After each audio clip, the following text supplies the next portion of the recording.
Do you find that when you squat, you heavily favor shifting to one side more than the other, and no matter how hard you try, you just can't stop doing it?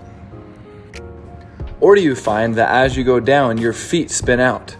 No bueno. This is typically because your hip lacks internal rotation. Two of the main functions of the hip are internal and external rotation. And as we're squatting, we are actively externally rotating the hips. But the hips are also passively internally rotating, so we need both. Exercise number 1, you're gonna lay on your stomach, make sure you turn your hat around, bring your knee up to hip level, push your hips down into the floor, and then think about raising your ankle to the ceiling. The key here is to only feel the motion in your hip and not let your lower back compensate by extending. You're gonna do 10 repetitions, and then on that 10th rep, hold that 10th one for 10 seconds.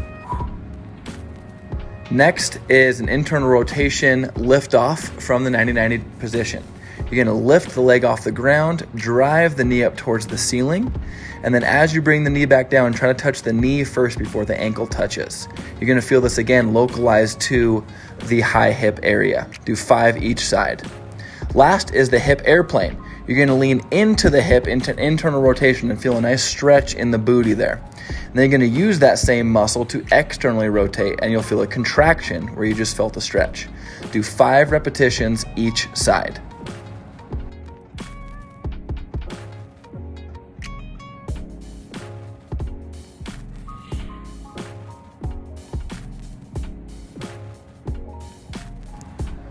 And then a good thing to do is to retest the squat. Does it feel same, better, or worse? Ideally, your hips are gonna feel nice and buttery.